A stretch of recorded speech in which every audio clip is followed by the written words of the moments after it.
Go ahead, and get started. Hello, everyone, and welcome. We're so glad that you've joined us today for our webinar. Before we begin, I just want to share some quick housekeeping notes.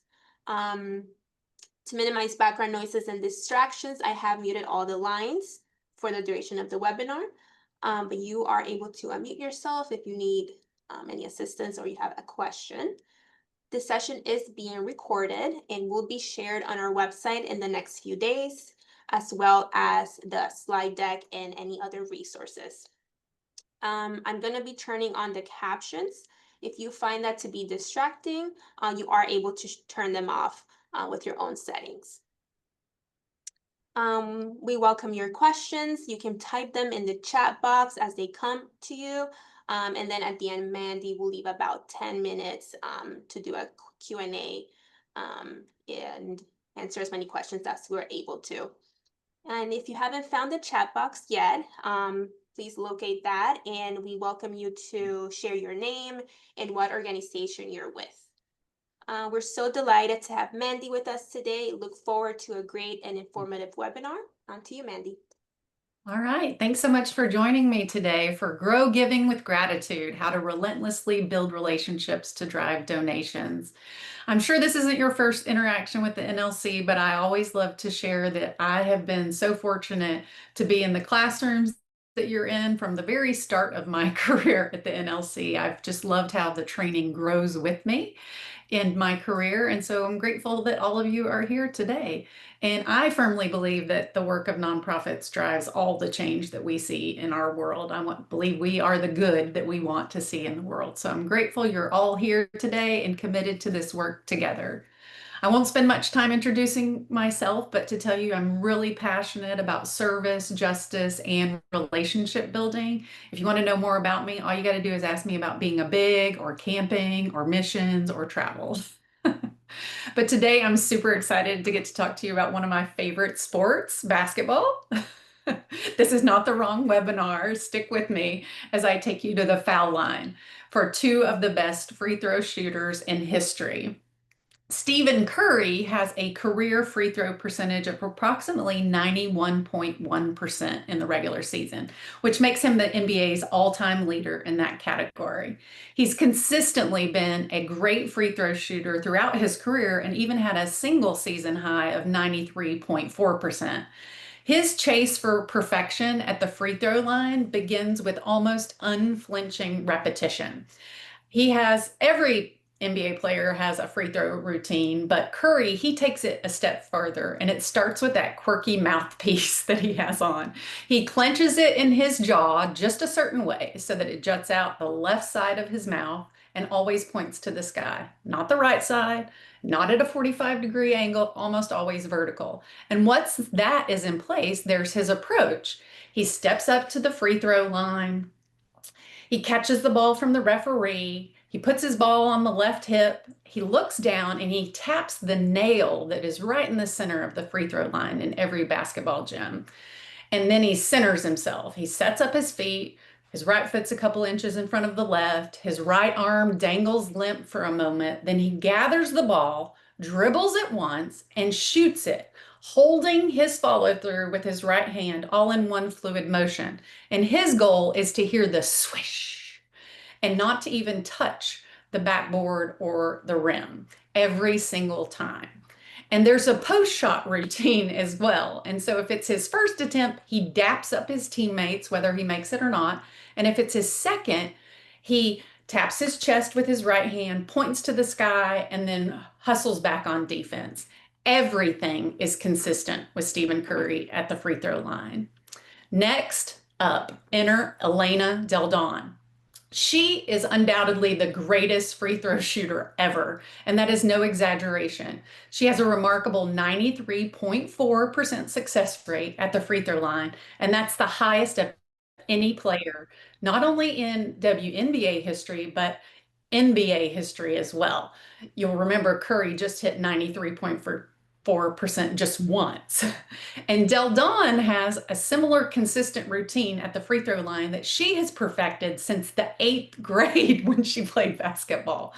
And she practices while she's fatigued during practice. So instead of taking a break and sitting on the sidelines, she steps up to the free throw line, telling herself every single time that every single shot is going in. And her routine involves finding that same nail on the free throw line, setting herself up with that dot on the, you know, to the left of her right foot. She takes 3 dribbles, forms an L with her shooting hand, and then lifts and flicks her wrist, and she gets a little pop. And she's followed that same process since the 8th grade.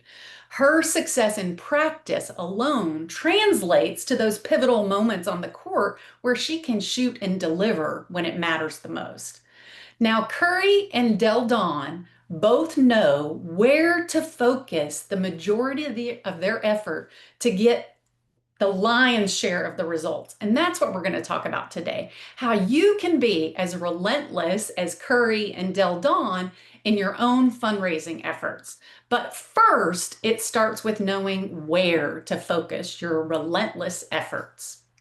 Now, relentless simply means showing or promising no abatement of severity, intensity, or strength, and I believe of gratitude. We know that our very best donors have already given to us, and it requires 4 to 5 times the effort, staff, money to acquire a brand new donor as it does to keep an existing one. Now, I want to pause right here and ask if any of you know who Pareto is. And if you do, would you raise your hand or just unmute yourself and tell us what Pareto is known for?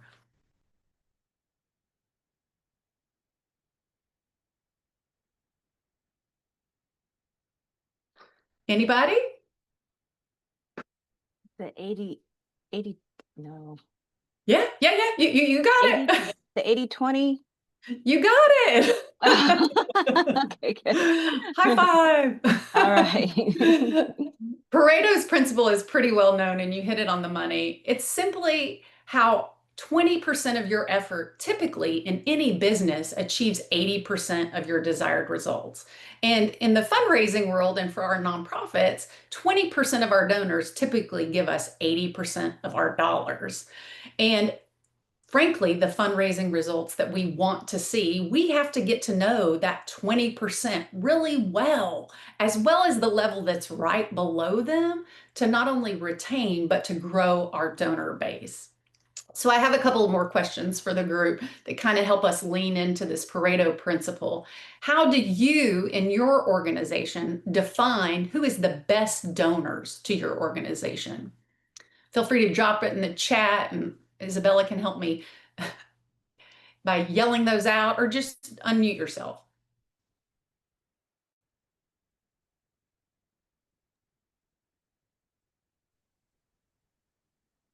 How do you define the best donor to your organization?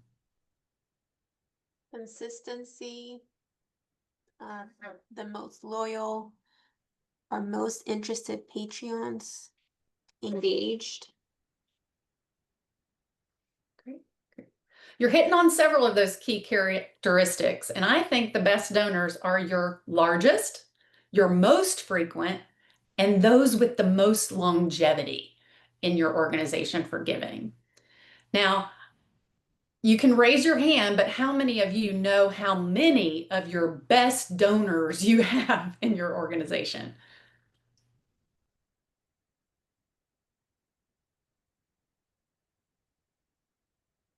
Do you know? Or maybe that's why you're here today. I'd also ask you to consider how confident are that you've reached out to every single one of them this year to really thoughtfully reach out and build a relationship.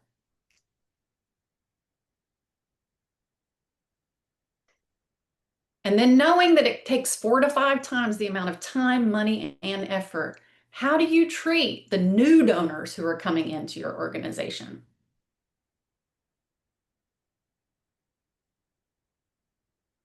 So just pause and think about those questions, maybe jot a few things down on your notes that you're taking. But I think all too often, those of us in the nonprofit world, and particularly in development, we know exactly what to do when to cultivate a donor. But sometimes we don't know who we should be cultivating. There's maybe so many donors in our world and too little time, but we need to focus 20% of our effort on those 80% givers within our organization. And that's why I want you guys to pull out or pull up from the chat box one of the handouts, and it's called the Relentless Worksheet. Looks like this, and it's a little spreadsheet. And I want us to start thinking about how we focus that 20% of our effort by finding Waldo. I mean, Pareto. So I've given you a little toolkit that you can take back to your office and find your own Pareto line. And it's really hard to find Waldo in this. So if you don't find him fast, you're going to have to go back and look for him. But I have two real world examples that I want us to walk through today. And I've made it easy for you guys to find the Pareto line. But here in organization one, this is a fairly large organization that's raising over $10 million a year. And where do you think that organization should be focusing its effort? Where is the Pareto line for them in this example?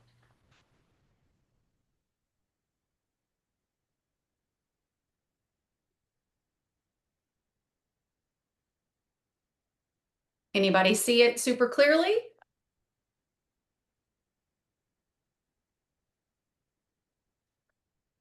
I made it pretty easy for you by giving you the percentages on the far right side. But, the top 10% or so is right at that 5,000 and up level.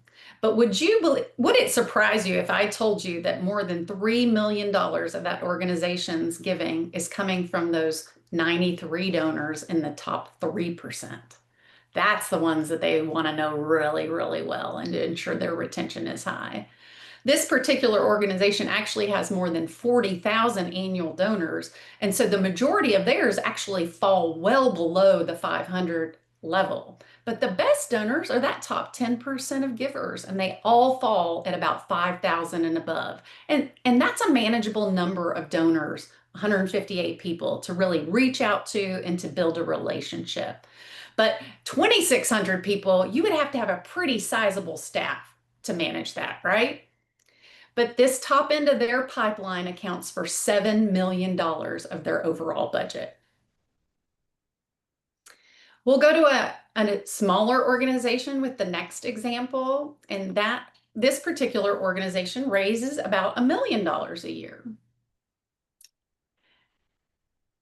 In this example, do you see where that top 10% falls, just the dollar level right off the top? Yeah. It's pretty evident. I saw some folks shaking their heads. So in this particular organization, again, they're a little bit smaller. They're dealing with a smaller pool of donors. They've got 29 donors who make up their top 10% of giving, and they're giving nearly 60% of their budget. And then the rest fall below at that $1,000 to $5,000 range and below. And so that is also a really manageable number. And when organizations are relentless in their pursuit of building relationships with their donors, they grow giving and they grow gratitude, right? And if you follow some of the examples I'm going to share with you today and are just as relentless as Curry and Del Don are in practicing their free throws, this is where it's going to really pay off in your retention and growth in giving for your organization. So how do you go about building a successful and sustainable stewardship model for your organization? It's simple. You work with your Pareto line. You know what your numbers are within your organization, and you work top down.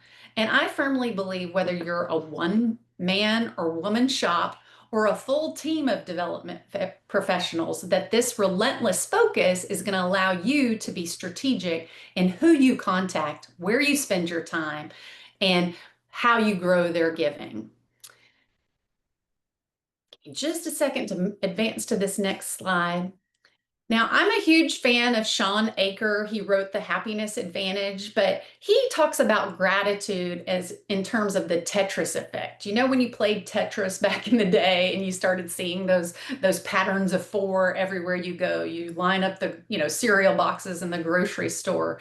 But when we express gratitude to our donors, it really continues to multiply. And in order to retain our best donors, it really starts, ends, and is an ever ending circle about thanking them and the personal relationship. We know that giving liberates the soul of the giver. It's what my Aunt Angelou said. And giving begets more giving. And it really just encourages this overall joy of giving. And it is an honor and a privilege to thank and connect our most generous donors to a rewarding giving experience. But you've got to get your existing donors on this cultivation and stewardship superhighway to grow their engagement. And the best cultivation is a good giving experience. And I think it starts with being relentlessly realistic in what you personally, you in this room, are able to do, as well as the team of people that you bring to the table to help you cultivate and thank donors. And so, what's realistic? An average development officer who does this work full time can easily manage 100 to 150 donors. And you saw in both of those examples that covers the top 10% fairly well. And I do believe an engaged CEO can also work with your top 100 with some assistance from the development team. And so then you add additional team members, boards of directors, volunteers who love this kind of work. And you keep working your way down to each level of donor and make your commitments. And I know some of you are half development or half marketing or something else, but a relentless focus on Pareto's principle is going to allow you to laser in and spend your precious time where it's going to help you the most. You're going to know exactly who to contact and what to do when you reach them. And I want to share that many of my most fruitful and generous donor relationships throughout my career started with a stewardship call, a simple thank you. Donors raise their hand all the time and give us gifts of varying amounts. And that first gift can be $100, it can be $1,000, it could be $10,000. But a particular couple I reached out to who gave during the holidays a $1,000 gift. I reached out, I offered them a generous and hearty thank you. I learned that the husband in the family had some marketing experience. He connected and got more involved with our marketing advisory group. He brought his family. It was super important for them to be teaching their children about giving and service. So they brought their family out to serve together and volunteer with us. And then within 1 year, his giving grew from that $1,000 level to a $5,000 level, 5 times as much within 1 year. And then another donor that I worked with for many years sent an unsolicited $10,000 gift. Like, wouldn't we all love to open the mailbox today or our online gifts and see a $10,000 gift that we didn't know about come in? Well, I immediately picked up the phone to call and say thank you, and I learned why that couple chose to give. They had seen the pressing need in the community and they wanted to respond. And we set up a tour for them. They came out, they visited, they toured with us. And then the third visit I had with them, they brought a $250,000 donation to that visit. And it happened because it started with this genuine, authentic stewardship. And I want you guys, I'm going to pivot back to the earlier slide, but I want you to really think about when you consider the Pareto principle and the Pareto line within your own organization, who do you personally call and manage and steward within that process? Now, in this example, what I love about it is even though it's a small organization, they involve their CEO, they involve a board chair who's always willing to make calls, a true champion in their organization. They have the director of development, but they don't have a lot of bench strength. They have a handful of volunteers as well as some interns. And so they really focus their efforts on that top end. And both the CEO and the board chair and the director of development are touching people that are in that top 20%. They commit to making the calls to those donors. and offering to spend one-on-one time with them. And then at the lower levels, at that $1,000 level where the numbers start to grow, it's really the director of development's job to own those relationships and offer to spend one-on-one time and then lift them up to the CEO. They include everybody in that pipeline at the lower level into automated donor channels that help invite them to group events, breakfasts, group tours. They really spend a lot of time, appreciating their donors and doing the outreach, but they're doing it in a batched way. And so as you go back to your own offices, I want you to really begin thinking about, how do I build out a stewardship plan that is manageable for my organization? And I know with confidence we can handle the number of donors within each category for a minimum level of expectation for how we're going to delight and engage those donors. And I really advocate that in order to be the most effective in relationship building, that you ensure your top 20% get one-on-one personal attention, and then you manage just below that for your automated channels. They're all going to get a thank you and a receipt. But when someone in your organization, whether that's a CEO, a development director, a volunteer, a board member, call to personally thank someone, every single time a gift is made, this one action alone, just like relentlessly practicing free throws, it has the capacity to transform your organization's fundraising results. And I've seen it work at every organization I've been a part of, and I've watched how retention and donor renewals and upgrades really went off the charts. And it's worked for me just like Curry and Del Don's free throws work for them. We know in the donor relations and stewardship space that a 10% improvement in retention of donors alone has the capacity to improve your revenue by almost 50%. Gratitude grows giving. And then you work your way down the pipeline with what is manageable for you and your team. Now, before I move away from the Pareto principle and the Pareto line, are there any burning questions that you have?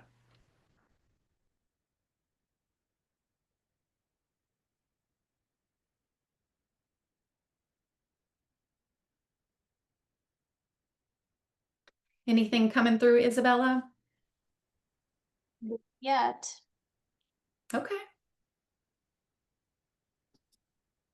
Now, good stewardship also includes a well-executed communications plan that has at least 7 key thank you, not asking you touch points to express gratitude. And I think there's some magic in the 7 touch points. But this is a great example and very simple in its presentation that I have from a former client. And I love the fact that everyone involved in their development efforts knows that donors are going to receive a minimum of 7 touch points per year. And they map out who's responsible for it and then how long, what the time frame is to execute that. They start with what we all send, right? The acknowledgement, the tax receipt, that's required by law. The ops team takes care of that, but all their donors get a thank you within 48 hours of a gift. Now that's remarkable, and we know money loves speed. And right here, I want to tell you one of my best giving experiences happened. I mentioned that I've served as a big previously, and I sold my house one year and I had a little bit of extra money at the end of the year. And so as a family gift, we decided that we wanted to sponsor a match for Big Brothers Big Sisters. I went online one morning, I made my gift online. I wrote a little note in the comment box about being a previous big and how our family was just so grateful for that volunteer experience, and we wanted to be sure that someone else could have the same experience as we did. And would you believe it, within 2 hours of me making that gift online, money loves speed, the director of development from that organization called me to tell me thank you. She said, my database manager sent me the note you wrote in online, and we just don't get gifts like that online very often. And I just wanted to call and say thank you to you. And it made me feel so special. It gave me goosebumps then, and it does now, because it sets a standard for this joyful giving experience that I want to repeat again. I continue to tell that story about big brothers, big sisters in rooms they're not in, because it sets a standard for how we care for our donors. Now, in this organization, not only do they call all donors from the development team side, 5,000 and up get a call from the CEO, and he or she commits to do that within 1 week of the gift. Now, that's pretty remarkable too, right? You'd feel special if the CEO called you within a week of your gift, you know? And then for all their new donors, they build out a welcome kit for their donors that tells their stories and their impact. And all the new donors get that within 30 days. This particular organization also has a brilliant um, communication pathway online for new donors too. So they're getting some in the mail, but they're also getting dripped stories as well for the next few months. And then they do some great communications things that are not necessarily asking, and it's not tasking where you pair a thank you with an ask. It's the newsletter coming in that's telling all these great stories. It goes out 3 times a year. It's the annual report once a year. It's that tax statement that hits in January that reminds you you gave, and it's the holiday card. But the foundation of all these is brilliant storytelling of the guests, the neighbors, the clients that you serve. They also do some really other fun touch points where every February, they do Valentine's Day cards to their donors where they have a client testimony and a thank you. You can have clients create those, write those. If you have young people involved in your mission, you could have them, present the art for that. And then they engage their board in a thankathon every September. And you can imagine what that does for year-end giving when the board takes the time out of it in its own meetings to make thank you calls, to write handwritten notes. And so this simple donor communication plan paired with your personal outreach, I believe has the capacity to grow your giving exponentially. And this isn't just best practice, it's proven practice. Now, I tell many folks my favorite tool in my toolkit is a thank you sandwich. And the best calls to make are stewardship and thank you calls, which honor your donors and share your appreciation for giving. Dale Carnegie says, be hearty in your approbation and lavish in your praise. Whether it's a $100 donor, a $500 donor, or a $500,000 donor, a well-executed thank you from a handful of people within your organization that builds relationships across the organization is simply good relationship building. And everyone can make thank you calls. I once had a CEO tell me, Mandy, I'd much rather call and say thank you than call and ask somebody for money. And why don't we focus more time there? It really flipped our script so that our whole organizational focus turned to stewardship and thanking donors for their giving. And it's why I won't do anything else but this same free throw drill, no matter where I lead. Because once you know how to make a free throw or two, a thank you call or two, that thank you sandwich is going to serve as the foundation for relationship building for you. Now, this illustration is a good peanut butter and jelly sandwich, always with white bread. I'll defend the white bread to the day because it sticks to the top of your mouth. But those pieces of bread are the thank yous that bookend your outreach. A warm and hearty thank you to begin and a warm and hearty thank you to end. But the peanut butter is where you really uncover the donor's passion. You learn what they want to share about why they give and where they like to give. And your job on this outreach is to uncover that. Maybe who makes the decisions in their household, what connects them to your mission. But then the jelly is where you get to sweeten the experience. You want an opportunity that will connect them deeper to your mission. And you want to offer key invitations and opportunities, whether that's volunteering, a tour, a behind the scenes. This type of engagement really improves retention, and it allows you to cultivate and steward donors of many levels across your organization. Now, every time you pick up the phone, you should know what is your best possible outcome as well as your minimum acceptable. The best possible outcome is a great conversation, a warm and hearty thank you that uncovers more about the donor's passion so that you can sweeten the experience and get them to another step in the cultivation process. But the minimum acceptable is simply that thank you voicemail, and always leave a message. Don't pick up the phone and not leave a message. So if you get a voicemail, you're going to get a template for a 1-minute script that will help you to make sure you lose messages. And then typically they call you back. My minimum acceptable is always just a hearty and appreciative thank you. And it takes less than a minute to deliver it. Now, if we were together and we had 4 hours like we typically do in NLC's classrooms, we do some of these free throws, these thank you calls together. But today I want to say thank you to Tammy. I see her on the call, Kasani from Dawning Family Services. But we recently did a board training, and this particular example is how we walked their board through their first effort at really making stewardship calls to their entire donor base. We had just had the breakfast. It's before the end of the year giving season. And so we teed up with them how they can personally make their thank you calls. And what I'd encourage you to do is take this template in your own office and change up the language, change up the examples, personalize it for your own organization, and see who else you can get involved in the process with you, whether that's your board, your leadership team, or at least a few development volunteers who are willing to come alongside you and really get involved in the stewardship process. And if you train and leverage many people within your team to create authentic relationships, not only are you going to build your pipeline well and improve retention, but you actually encourage sustainable giving because people know more than one person within their organization. I'm not going to have time to go through all of the examples here, so I'm just going to point out a few things. Like, I always love to disarm people at the beginning of a call, like, hey, Tammy, this is Mandy Cloninger from Dawning Family Services calling to say thank you for your most recent gift.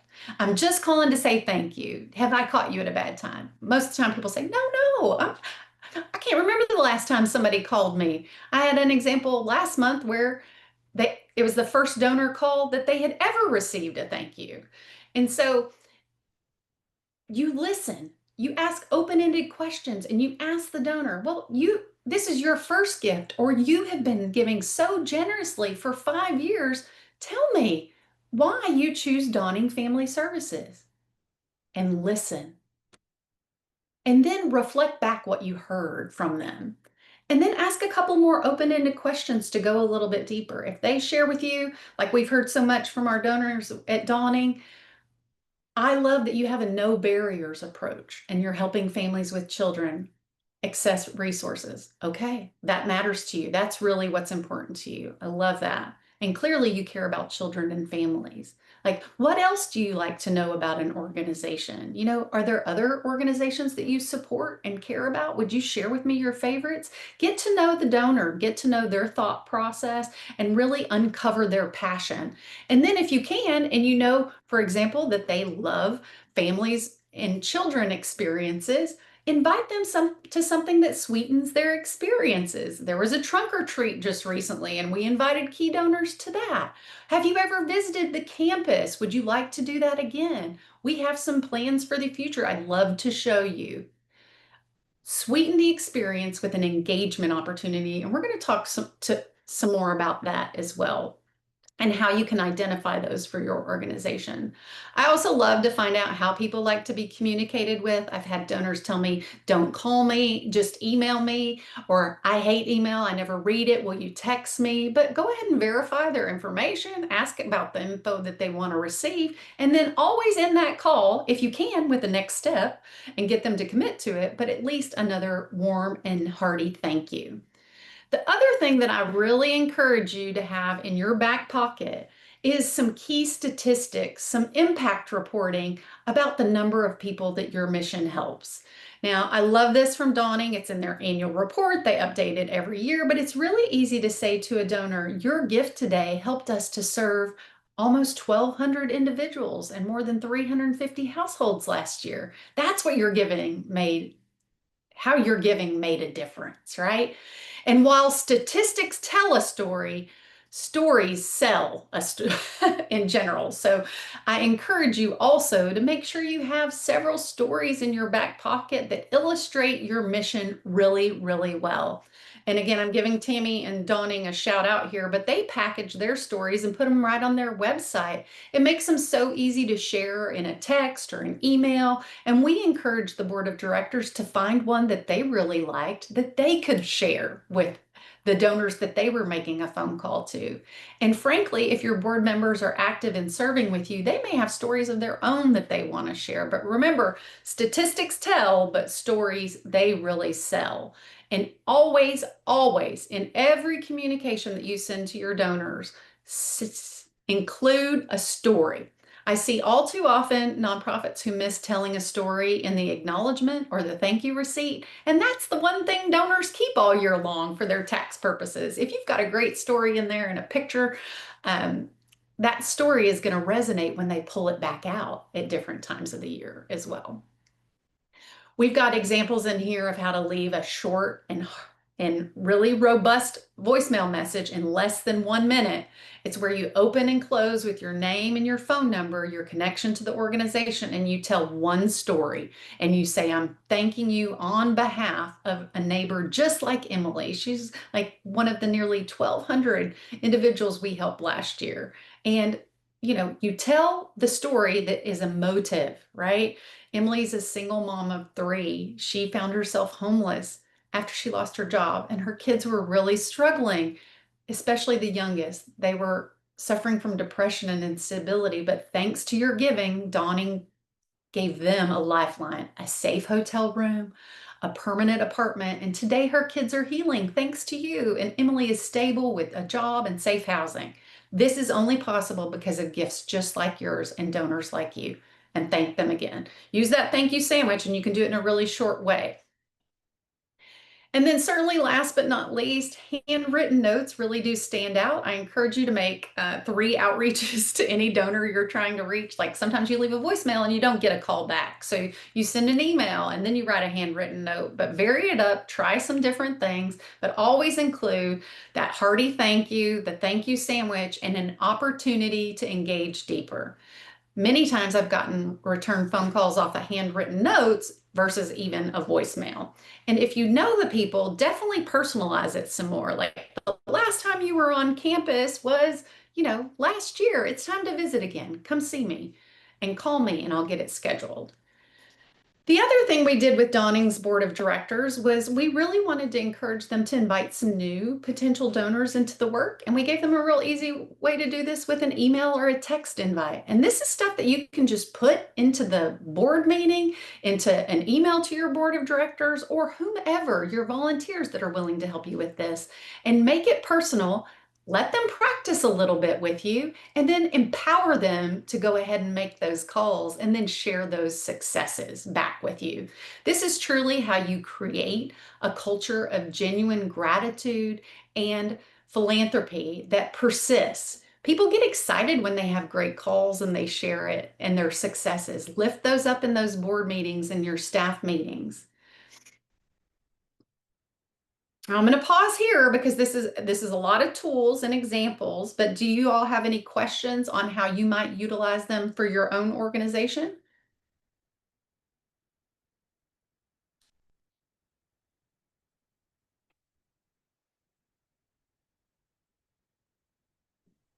Mandy, can I just add something? This is Tammy from Dawning Family Services. Of course, So, Tammy.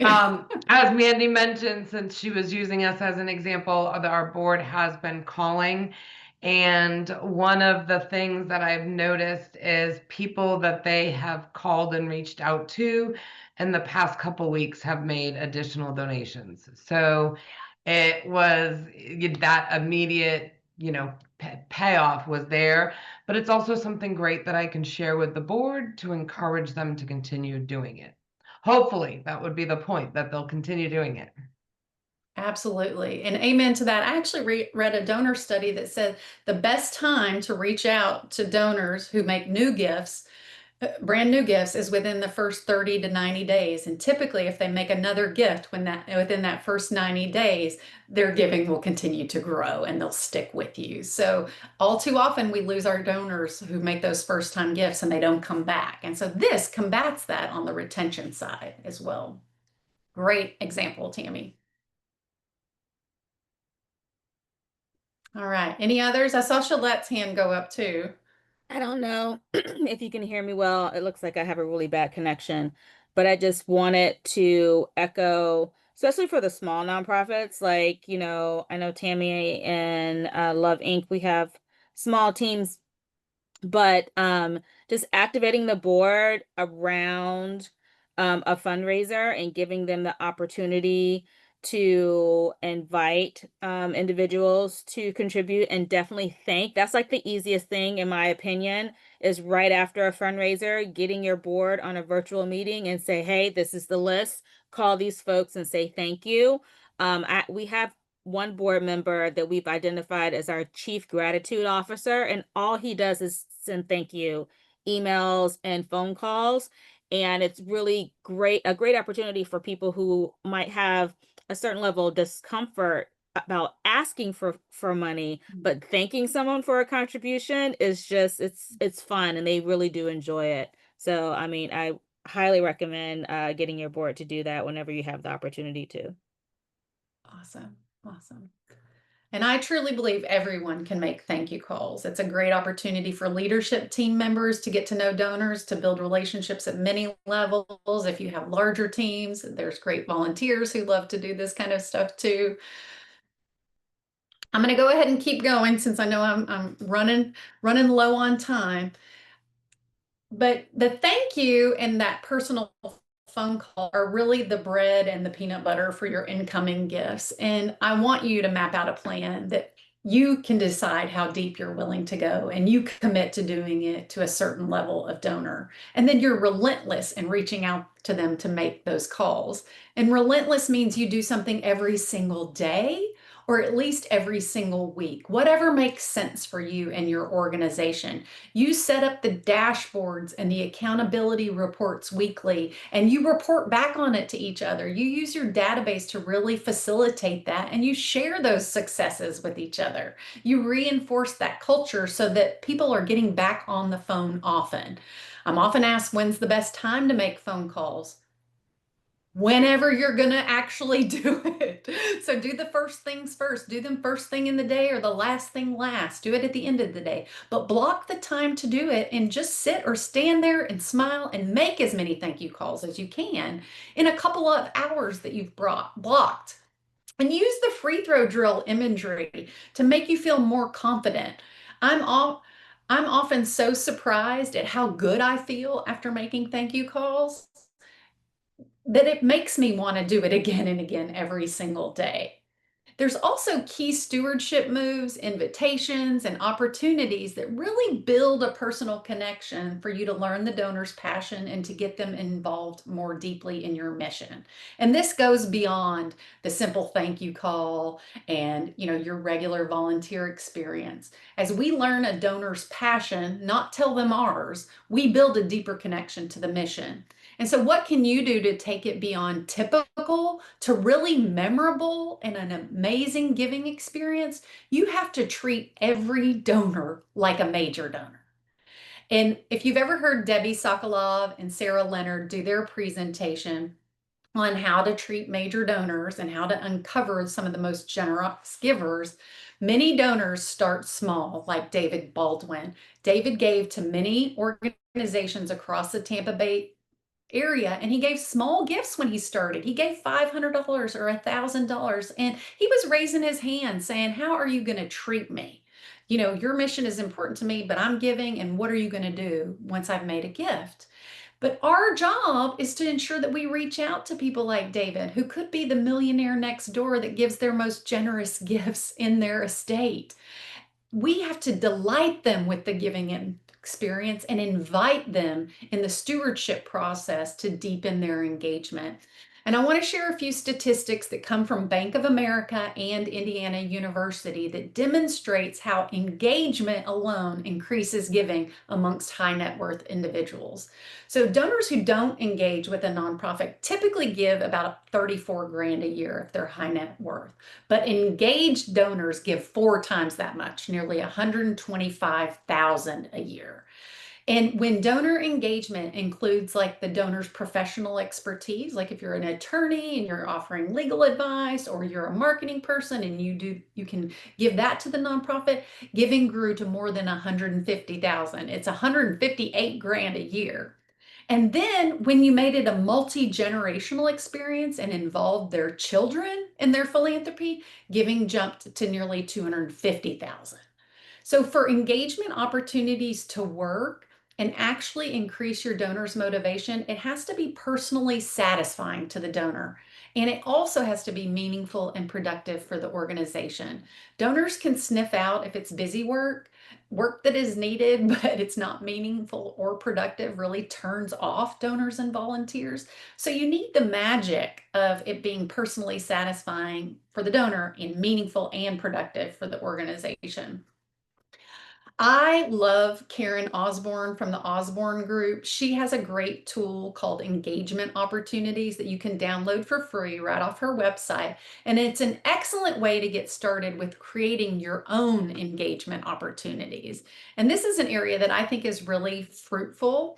And as a staff member and a volunteer in our communities, I've had the opportunity to do some really amazing experiences and to create them for donors. So I thought I would share with you just a few of my favorites, and then I hope we can share back and forth some great ones that you've observed as well, either at your organizations or those organizations that you love. But these can be exclusive opportunities that really allow a donor to go deeper. At Tampa General Hospital and many healthcare facilities, they offer a Shadow the Physician Day. We called it the White Coat Mini Internship Program. And for 8 to 24 hours a day, because some folks did stay all day because of the experiences they were having, they got to go behind the scenes and see how it really worked while we trained residents and interns and took care of patients. They got to go bedside with permission from the patients. And that's a really exclusive experience that you can really only offer to 15 or 20 people, but for the right donor, it deepens their engagement. I traveled to Israel with a Rotary group study exchange. And while we were there, we visited this particular nonprofit that has the little girl sticking her tongue out at us, called Save a Child's Heart. And it was in Tel Aviv. And they flew in children who didn't have access to cardiac life-saving care, and they performed surgeries on them in Tel Aviv and took care of the kids pre and post intervention. And we had the opportunity to sit and talk with some of the children as they were waiting, and their parents and their families. And it inspired us so much that we came home and raised money for them. Again, exclusive experience that maybe you can only do for a few donors. At I mentioned I'm a big, and this is my little Alyssa. We served almost every single year of our match in Metropolitan Ministries holiday tent. And one of the things I love that Men does is they take pictures of you serving in the holiday tent, and then they send them to you and they remind you, thank you so much for serving. And people love to see themselves in action. And that's like a kind of a cornerstone service experience for my family that we love. And then at Trinity Cafe, we would allow only groups of 10, no more than 10, to come serve with us, because we wanted to be able to train the team well, to allow them to serve, and then to debrief with them afterwards. And so those are just some of the special opportunities that I've been a part of. I'd love to hear from you all. What are some of the unique and creative engagement opportunities that you offer within your own organization, or that you've seen in the community that you'd love to share?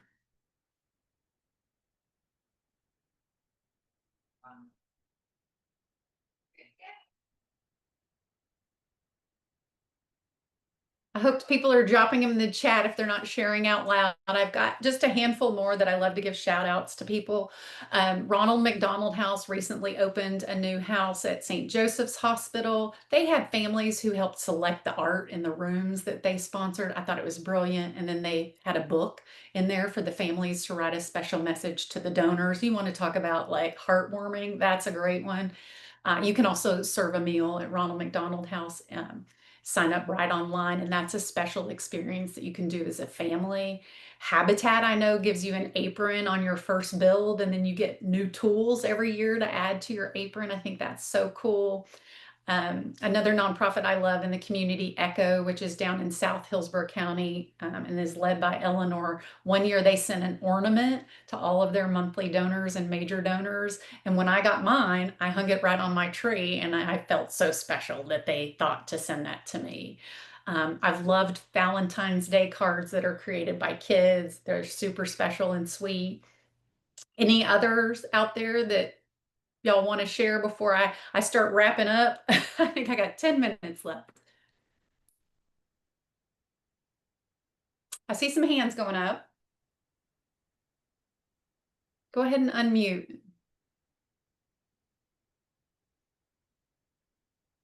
I think Shalette, you have your hand up. Oh yeah. So this is sort of a unique experience. We don't do like a huge like Christmas gift giving program at Love Inc., but we have a donor who wants us to identify specific families who have been working really hard to transform their lives and participate in our programming, and we identify who those families are. And this donor for years would just go on his own and recruit members of like his friends to go in this exotic car caravan where they're all like Santa Claus, right? And they fill the trees of maybe 15 to 20 families every year. And whenever I started here, I joined them on this car caravan that they just went out to on their own for a number of years. And because we are a Christian organization, we would pray over the families, and that was a super impactful experience for all of his friends, because they were just like, I have never done that before. And it was very emotional and powerful for both the family that we're praying over. Oftentimes the moms would like just, cry. And even like the big strong men driving the exotic cars in the caravan, they would, shed a couple of tears as well. So it's a really powerful experience for donors to participate in. Yeah, amen. Sounds beautiful. I know many of you have like client graduations and things like that. Those are great experiences to invite people to. And sometimes we think of them in a program's lens that we're not thinking about them for donor engagement. So I love that example, Shalette. Now, these engagement opportunities really help us to combat what is a tremendously leaky bucket in the nonprofit sector. And if these statistics don't like cause you pause, they should. Donor retention really continues to decline throughout the nonprofit world.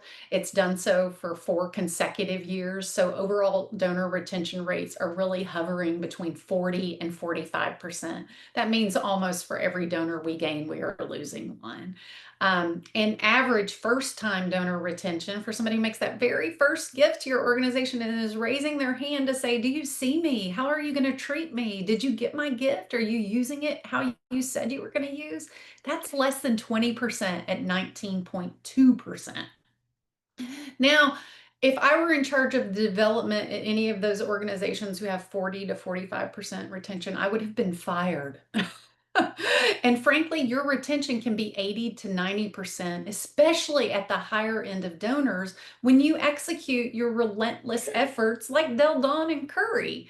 And we consistently hit our fundraising targets as well as group giving because we made that relentless focus. I'm going to remind you that a 10% improvement in donor retention can improve your revenue by almost 50%, just if you keep those donors that are already giving to you. And when you pair it with a board or a volunteer member calling, donors are 67% more likely to give again. So If this isn't a call to involve your board of directors in thanking donors, get it started. Because when you focus relentlessly on stewardship, gratitude has the power to greatly grow your giving, and retention goes through the roof so that you don't have the leaky bucket that persists across the nonprofit industry. There are also some things that I geek out on. I'm a numbers person, just like NBA and analysts geek out on the statistics. I geek out on donor data. And so there's some key metrics that I included in my Relentless worksheet for you. They're on the second page, on the back page. And I really encourage you to look at this data every single year and only look at it on a calendar year basis, because donors' behavior is tied to a calendar year. It has nothing to do with your fiscal year or your evaluation time. Look at this data on a calendar year basis and know with confidence the number of donations coming in and the number of donors. Figure out the gifts per donor, because many of us see donors who give more than once, right? We might have monthly donors or people who give on a quarterly basis.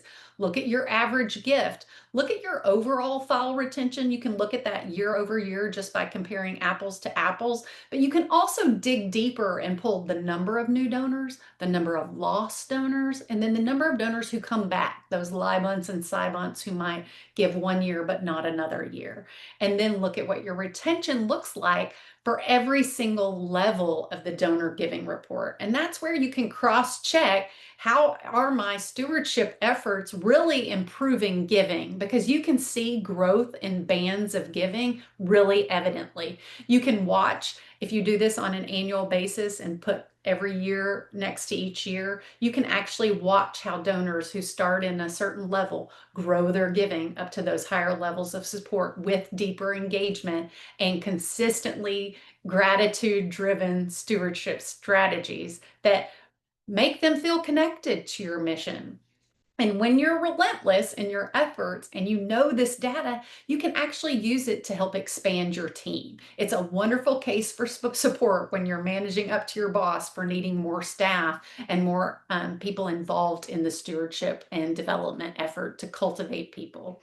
So when you're relentless in your efforts, they're going to look a lot like Curry and Del Don, and you'll be in the 90% range. You're going to be consistently amongst the best. I know we have just a few minutes left, so I'd ask if anybody has any burning questions left. I just have one quick question. Will we get a recording of this webinar? Yeah, the webinar is being recorded, and then the handouts are also going to be available for download as well. Awesome. So you have Thank you. access to the slides, the handouts, the worksheets. You can use all of those back at the office. Thank you very much. Absolutely. Great question. If you have any other questions, drop them in the chat, and I'm going to kind of wrap up here. But there's some common challenges that I often hear from boards, staff, people just like you, who tell me that they can't make phone calls because they're scared of making them. And frankly, you build your confidence through repetition. So be relentless in practicing and then just pick up the phone. Don't say, I need to research a donor more before I call them. Don't get engaged in analysis paralysis. If you want to look up a donor and research them, spend less than 10 minutes doing it, and then take a note from Mel Robbins and go 5, 4, 3, 2, 1 and make your phone call. Use the rule of 3, where you make a phone call, you leave a message, you send an email, you write a note, and then you let it go. You move on from that donor, but you reach out in rules of 3. One of the largest gifts I got at the beginning of my career was a response to an email. My boss sent an email to a team of development people and said, this physician called and said they were interested in making a gift. Who wants to call them back? I raised my hand, I made the call.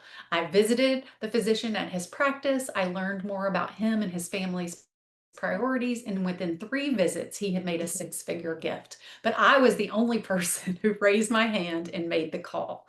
So I would advise you to start with the basics. Find your organization's Pareto line. Know your top 10%, your top 20% that are giving 80 to 90% of the dollars. In many nonprofits, it is closer to 10% of the donors giving 90% of the resources. Train your board and your leadership to be a part of that wonderful culture of gratitude that can help make a delightful experience and a deeply engaging one for your donors. Make a relentless commitment to make 90% of your calls.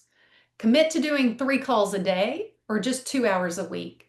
And in your handout today, there's even a commitment challenge. If you're willing to sign it and you're willing to go back to the office and focus on your top 20% of donors, I'd invite you to look at your statistics this year and look at them next year, because I can guarantee you that everything is within your power to improve retention and grow giving with gratitude.